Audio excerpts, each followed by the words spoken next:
Saat ini, e-commerce menjadi suatu strategi baru dalam proses bisnis untuk dapat bertahan di situasi seperti sekarang ini. E-commerce tentunya memiliki keterkaitan dengan berbagai sistem manajemen bisnis, mulai dari CRM, SRM, SCM, dan sebagainya. Untuk itu, agar lebih mengetahui mengenai pembahasan ini, maka terlebih dahulu saya akan membuka presentasi ini. Yang terhormat, Bapak Dr. Bujo Sugito MBA, selaku dosen pengampu mata kuliah manajemen rantai pasok, dan teman-teman yang menyaksikan video ini, suatu kesempatan yang luar biasa bagi saya untuk dapat melakukan presentasi dalam memenuhi tugas mata kuliah manajemen rantai pasok. Nama saya Dia Mutiara atau Sisilo, NIM 1902200097, Prodi Manajemen Fakultas Ekonomi dan Bisnis Universitas Merdeka Malang. Untuk itu saya akan memulai presentasi e-commerce, kinerja supply chain management, effects of supplier relationship management atau SRM, customer relationship management berupa produk quality, dan customer satisfaction. Apa itu e-commerce? E-commerce adalah penyebaran, pembelian, penjualan, pemasaran barang dan jasa melalui sistem elektronik seperti internet atau televisi, www atau jaringan komputer lainnya. E-commerce dapat melibatkan transfer dana elektronik, pertukaran data elektronik, sistem manajemen inventory otomatis, dan sistem pengumpulan data otomatis. Industri teknologi informasi ini melihat kegiatan e-commerce ini sebagai aplikasi dan penerapan dari e-business yang berkaitan dengan transaksi komersil seperti transfer dana secara elektronik, supply chain management, pemasaran elektronik atau e-marketing, atau pemasaran online atau online marketing, pemrosesan transaksi online atau online transaction processing, pertukaran data elektronik atau electronic data interchange, dan lain-lain.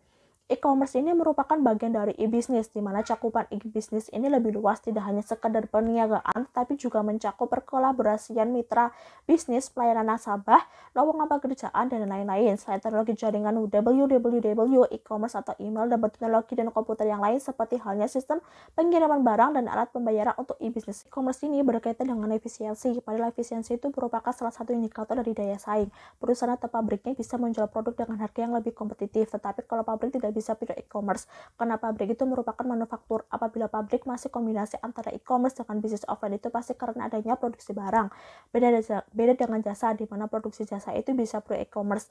Berbeda dengan hotel yang tidak bisa pilih e-commerce karena merupakan penyedia jasa penginapan. Jadi merupakan kombinasi antara bisnis e-commerce dengan bisnis offline, yang kemudian e-commerce ini dimanfaatkan oleh berbagai marketplace seperti Shopee, Tokopedia, Lazada, Bukalapak, dan sebagainya.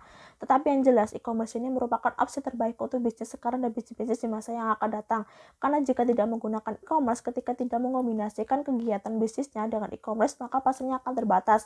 Daya jangkau dan adanya promosi pun juga terbatas jika tidak dilakukan secara online. Daya jangkau ini dapat memperluas pasar. Dengan dapat memperluas pasar, maka harapannya e-commerce ini dapat melipat gandakan penjualan. Kalau penerapan e-commerce ternyata peningkatan omsetnya sama dengan bisnis offline, maka tidak ada gunanya, karena harapannya e-commerce ini dapat melipat gandakan penjualan. Karena terjadinya pelipat gandaan market share yang semula hanya terbatas di suatu lokasi. Untuk lebih jelasnya akan dijelaskan melalui hasil riset penelitian bagaimana e-commerce ini secara teori memiliki manfaat besar. Setelah diteliti secara empiris, memang demikian bahwa e-commerce ini adalah opsi terbaik terlebih-lebih di masa pandemi seperti sekarang ini. Ada sebuah hasil riset yang dilakukan di Denpasar, Bali yang selama pandemi tutup total. Denpasar ini merupakan salah satu kota Indonesia memiliki dampak paling parah terhadap kelangsungan usaha bisnis di sana. Artikel ini berjudul pemanfaatan e-commerce selama pandemi COVID-19 dan dampaknya terhadap revenue, profit, dan volume penjualan dari MSME atau Micro Small Medium Enterprise. Jadi entitas perusahaan berskala mikro, kecil, dan menengah yang ada di Denpasar, Bali. Kedua peneliti tersebut itu bisa membuktikan secara empiris bahwa implementasi e-commerce ini bukan hanya dapat melipat gandakan omset pada perusahaan besar sekelas rantai pasok, tapi juga pada perusahaan-perusahaan mikro, kecil, dan menengah di Denpasar, Bali. Generalisasi hasil dari penelitian ini memang untuk di Denpasar, tapi bisa dikatakan juga bahwa usaha-usaha Denpasar itu sebagai miniatur Indonesia, sehingga jika kita melakukan riset di sana, tidak hanya bisa digeneralisir untuk disimpulkan bahwa atau tidak hanya diperuntukkan di Denpasar saja, tetapi bahkan bisa mewakili Bali ataupun Indonesia. Komunikasi pemasaran jika ingin tetap eksis harus dilakukan seefektif mungkin, sementara komunikasi face to face itu tidak bisa dilakukan. Komunikasi satu arah melalui billboard itu juga kurang efektif saat pandemi ini, karena bisa dibilang bahwa e-commerce ini sejalan dengan program pemerintah bahwa pelaku bisnis tidak diperbolehkan untuk melakukan aktivitas penjualan yang dilakukan secara face to face, dan e-commerce lah yang menjadi solusi terbaik. Ini karena apa? Dikarenakan promosi mengapa menjadi best solution bagi MSME. Hal ini karena promosi melalui media sosial itu lebih mudah untuk menjangkau konsumen, yang kita tahu manusia di era digital seperti sekarang sekarang ini tidak bisa terlepas dari yang namanya handphone. Berdasarkan screening pertanyaan pada income MSME dapat disimpulkan bahwa income MSME ini mengalami penurunan di awal-awal pandemi COVID-19 karena sebagian besar tidak menggunakan e-commerce, walaupun telah menggunakan e-commerce juga belum optimal sehingga sempat menurun. Dan inilah menjadi fenomena atau persoalan yang ingin dijawab pada penelitian ini. Tetapi dengan menggunakan e-commerce, income mereka naik, tetapi kenaikannya itu tidak sebanyak dengan sebelum pandemi COVID-19. Tapi ini telah menjadi temuan yang menarik dalam rangka untuk meningkatkan ketahanan usahanya. Apalagi di masa pandemi seperti sekarang ini, yang paling utama adalah menjaga keeksistensianya. Selain itu ditemukan juga bahwa e-commerce berpengaruh terhadap income. Artinya semakin e-commerce ini diterapkan dengan persentase yang semakin tinggi, maka income owner MSME juga semakin naik. Temuan ini menunjukkan bahwa e-commerce ini berdampak terhadap peningkatan income. Jika e-commerce ini dioptimalkan penggunaannya, maka income owner MSME ini juga akan naik. E-commerce ini juga memiliki dampak yang nyata terhadap peningkatan omset dengan menggunakan promosi, persuasi atau pengaruh sehingga berdampak pada e-commerce yang tidak jauh berbeda dengan omset sebelum pandemi. Dengan pemakaian e-commerce selama pandemi COVID, ternyata penjualannya juga mengalami peningkatan. Supply chain management strategi itu ada 3, yaitu yang pertama strategi bisnis, yaitu rencana induk jangka panjang bagi perusahaan maupun menetapkan arah umum. Yang kedua strategi fungsional, yaitu dengan mengembangkan lebih lanjut strategi bisnis di segmen bisnis yang harus diselaraskan dan dikoordinasikan. Yang ketiga kompetensi inti, yaitu kekuatan organisasi yang memberikan fokus dan alasan bagi strategi perusahaan. Berikutnya, terdapat strategi top-down dengan skema seperti ini. Dari skema tersebut menunjukkan ketika suatu perusahaan telah menetapkan misi dan sasaran yang hendak dicapai, maka dari sinilah muncul bisnis strategi agar misi dan sasaran yang telah ditetapkan tersebut itu dapat tercapai sesuai dengan perencanaan. Kemudian, dari bisnis strategi ini akan didistribusikan ke tiap manajemen divisi seperti pemasaran terkait dengan produk, volume, biaya, kualitas, R&D terkait dengan pelatihan, keterampilan bagi karyawan, operasional terkait desain seperti terkait dengan keberlanjutan, kualitas maupun kemampuan manufaktur, rantai pasok terkait dengan pengiriman, keuangan terkait dengan penganggaran maupun analisis dana, sistem pengukuran kinerja, perencanaan dan pengendalian untuk dicatat strategi yang tepat dari berbagai aspek tersebut, sehingga jika masing-masing aspek tersebut jika telah menyusun strategi sesuai dengan divisi masing-masing akan menghasilkan operasi dari keputusan rantai pasok. Jika muncul adanya kesalahan, maka solusi teknologi informasi yaitu memastikan untuk membuat semuanya dapat bekerja sama, yang mana hasil keputusan juga sejalan dengan strategi fungsional seperti menerjemahkan strategi bisnis menjadi fungsional ketentuan, menjamin koordinasi dengan daerah lain, menyediakan arah dan panduan untuk operasi dan rantai pasok keputusan. Keputusan nantinya ini akan dipandu oleh strategi struktural seperti kapasitas terkait dengan ukuran, waktu, dan jenis, ada fasilitas terkait dengan ukuran dan lokasi, ada teknologi terkait dengan peralatan, proses sistem informasi, dan ada vertikal integrasi terkait dengan arah dan cakupan.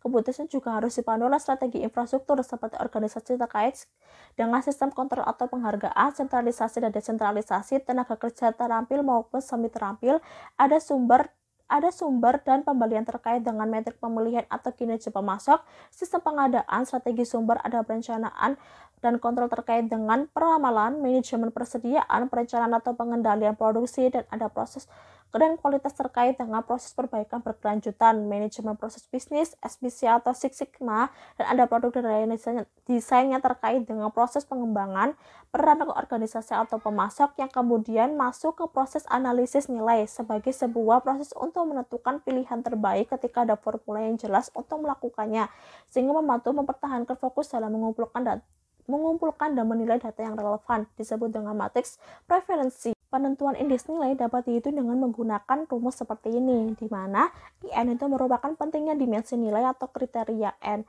PN merupakan kinerja kandidat berkaitan dengan dimensi N, dan N ini artinya jumlah total dimensi nilai yang dievaluasi. Jadi nantinya hasil nilai yang lebih tinggi ini mewakili kepentingan atau kinerja yang lebih tinggi. Lalu, ada trade-off prioritas. Umumnya sangat sulit untuk unggul di keempat dimensi kinerja dan muncul beberapa konflik umum seperti biaya rendah versus kualitas tinggi, biaya rendah versus fleksibilitas, keandalan pengiriman versus fleksibilitas, kualitas kesesuaian versus fleksibilitas produk. Berikutnya, pengukuran kinerja supply chain management. Setiap akhir periode, kerja terdapat evaluasi. Di supply chain management ini memiliki standar sendiri dalam menentukan capaian kinerja suatu perusahaan. Salah satu aspek fundamental yang paling mendasar dalam supply chain management kinerja, yaitu tidak hanya diukur pada akhir tahun tapi juga misalnya perusahaan ini memiliki 3 rencana bisnis 1 tahun 3 kali. Jadi misalnya supaya di akhir tahun nanti apa yang menjadi target itu tercapai, maka dilakukan manajemen kinerja. Jadi dilakukan evaluasi monitoring supaya nantinya apabila masih jauh dengan capaian yang telah ditargetkan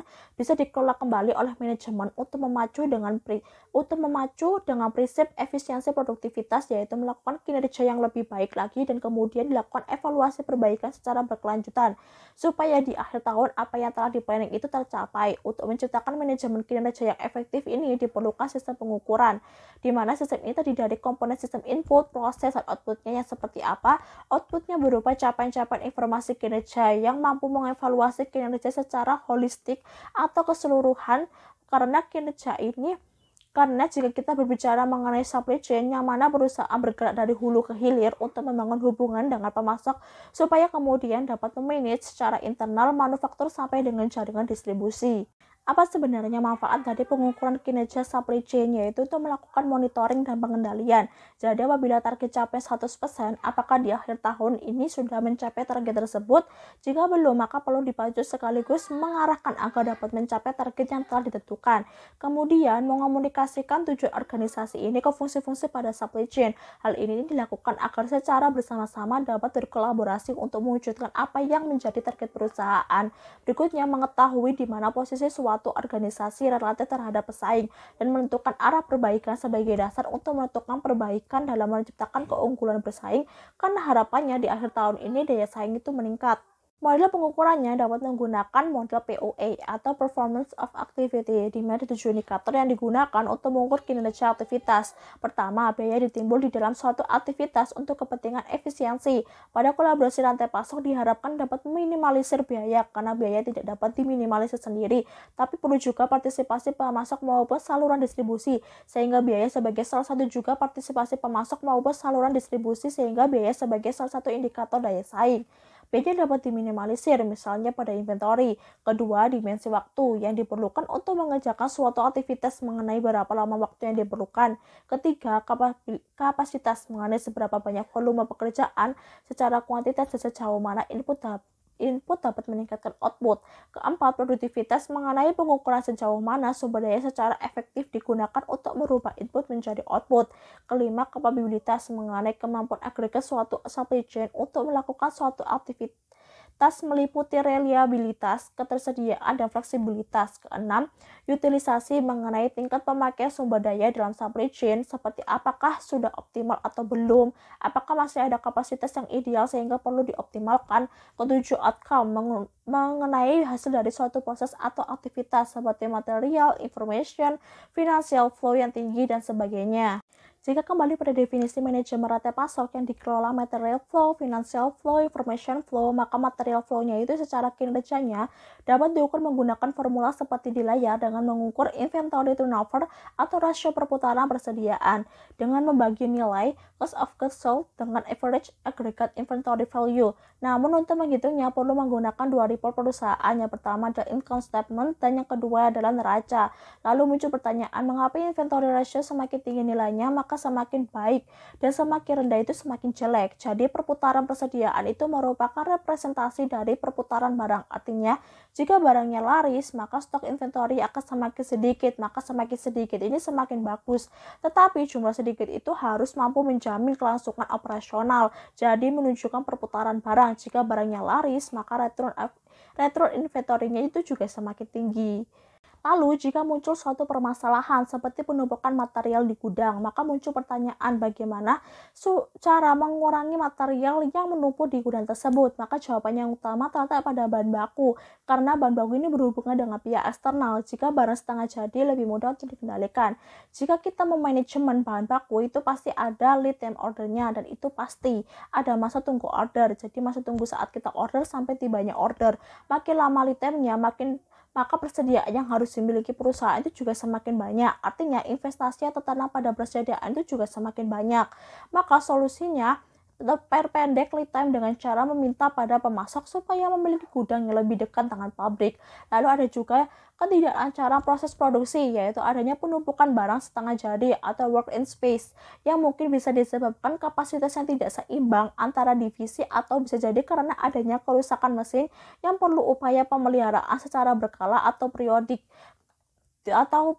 karena ini berpengaruh pada output yang optimal. Walaupun dari permasalahan tersebut tidak menimbulkan penurunan secara drastis, tapi dapat menimbulkan penurunan secara perlahan. Effect of Supplier Relationship Management atau SRM. Supplier Relationship Management merupakan pendekatan sistematis untuk mengevaluasi supplier yang memasok kebutuhan perusahaan pada suatu bisnis, baik berupa material, barang, maupun jasa. Semakin besar SRM, maka kontribusi terhadap kesuksesan suatu bisnis itu juga semakin besar. Benefit dari penerapan Supplier Relationship Management ini banyak sekali, seperti timely delivery of quality materials, smooth selling production, customer satisfaction, more business for you, take advantage of great deals, excellent support, dan save your company money.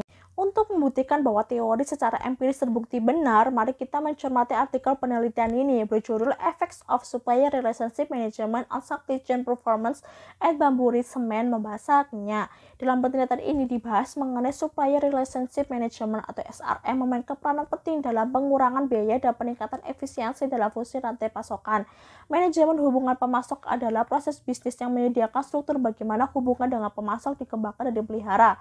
SRM telah menjadi proses bisnis yang kritis sebagai akibat dari tekanan persaingan, kebutuhan untuk mempertimbangkan keberlanjutan dan risiko, kebutuhan untuk mencapai efisiensi biaya agar menjadi biaya yang kompetitif, dan kebutuhan untuk mengembangkan hubungan yang lebih dekat dengan pemasok utama yang dapat memberikan keterampilan keahlian yang diperlukan untuk mengembangkan ide-ide inovatif produk baru dan berhasil membawa mereka ke pasar.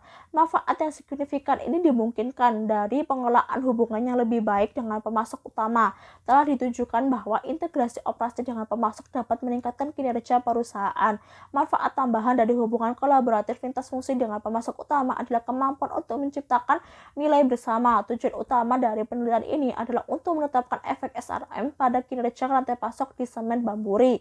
Tujuan khusus adalah untuk menetapkan efek penciptaan nilai pada kinerja rantai pasok di semen Bamburi, untuk menentukan efek dari keunggulan kompetitif terhadap kinerja rantai pasok pada semen Bamburi, untuk mengetahui pengaruh peningkatan kualitas terhadap kinerja rantai pasok pada semen Bamburi. Dari studi terungkap bahwa penciptaan nilai telah menyebabkan peningkatan pangsa pasar dan kompetensi, dan bahwa ada pemahaman dan kedekatan antara pelanggan, hubungan jangka panjang dan kontrak untuk mendorong pemasok untuk meningkatkan kualitas produk mereka, dan bahwa biaya terkait persediaan ini telah berkurang melalui waktu tenggang. Dari hasil penelitian menyimpulkan bahwa semua variabel independen yang diteliti ini berpengaruh signifikan terhadap kinerja rantai pasok yang ditujukan dengan koefisien korelasi yang kuat. Hal ini menyeratkan bahwa variabel bebas yang diteliti yaitu penciptaan nilai, keunggulan bersaing, peningkatan kualitas, dan pengurangan lead time berpengaruh signifikan terhadap kinerja rantai pasok semen Bamburi di Mombasa. Bamburi Semen Limited harus mengintegrasikan inovasi pengiriman layanan. Bamburi Semen Limited harus membangun keunggulan kompetitif yang relevan dan juga mengidentifikasi, memanfaatkan, dan memelihara sinergi untuk memaksimalkan profitabilitas dengan menjaga hubungan baik dengan pemasok atau supplier. Apa itu Customer Relationship Management? Customer Relationship Management adalah strategi bisnis yang memadukan proses, manusia, dan teknologi, membantu menarik prospek penjualan, mengkonversi mereka menjadi pelanggan, dan mempertahankan pelanggan yang sudah ada, pelanggan yang puas dan loyal. Tujuan dari CRM adalah untuk mengetahui sebanyak mungkin tentang bagaimana kebutuhan dan perilaku pelanggan, untuk selanjutnya memberikan sebuah pelayanan yang optimal dan mempertahankan hubungan yang sudah ada. Karena kunci sukses dari bisnis dapat bergantung seberapa jauh kita tahu tentang pelanggan dan memenuhi kebutuhan mereka. Sulit bagi sebuah perusahaan untuk mencapai dan mempertahankan kepemimpinan dan profitabilitas tanpa melakukan fokus secara berkesinambungan yang dapat dilakukan pada CRM. CRM ini menjangkau banyak bidang dalam organisasi, termasuk penjualan, layanan pelanggan, dan juga pemasaran. Untuk itu, guna membuktikan secara empiris, mari kita perhatikan artikel internasional ini yang membahas mengenai pengaruh CRM terhadap SCM dan upaya untuk meningkatkan kualitas produk dan kepuasan pelanggan perusahaan manufaktur di Malaysia. maka manajemen produksi senior diwawancarai menggunakan instrumen survei terstruktur untuk mengukur persepsi mereka tentang CRM, kinerja kualitas produk, dan kepuasan pelanggan. Analisis statistik inferensi dilakukan dengan memanfaatkan data dari 250 perusahaan. Hubungan antara dimensi CRM, kualitas produk, dan kepuasan pelanggan dianalisis melalui metode statistik seperti analisis cluster, uji Friedman, dan pemodelan persamaan struktural atau SIM. Temuan analisis cluster dan uji Friedman ini menunjukkan bahwa pencapaian kepuasan pelanggan yang tinggi memiliki tingkat implementasi CRM yang lebih tinggi dan memberikan prioritas pada dimensi seperti mengukur dan mengevaluasi kepuasan pelanggan, mengevaluasi hubungan dengan pelanggan secara terus-menerus, dan menyediakan tindak lanjut dan setelahnya layanan penjualan daripada pencapaian kepuasan pelanggan rendah. Hasil model SIM yang dimediasi sebagian itu mengungkapkan bahwa CRM ini menunjukkan dampak langsung pada kepuasan pelanggan dan juga efek tidak langsung yang dimediasi oleh kualitas produk. Secara keseluruhan, temuan penelitian ini memberikan demonstrasi mencolok tentang pentingnya manajemen hubungan pelanggan di SIM untuk meningkatkan kualitas produk dan kepuasan pelanggan di perusahaan manufaktur Malaysia. Kesimpulannya, kita dapat mengatakan bahwa CRM dan kualitas adalah dua wajah dari koin yang sama, menyampaikan apa yang dibutuhkan oleh pelanggan. Ketika pelanggan membutuhkan tanpa kesalahan, sedangkan kualitas produk dan layanan tertinggi, sementara kualitas adalah tentang bagaimana dan apa, bagaimana untuk memberikan produk dan layanan. Aspek CRM ini kecerdasan dan ketersediaan data untuk proses pengiriman yang tepat adalah siapa dan kapan, yang untuk menyampaikan bagian dari CRM.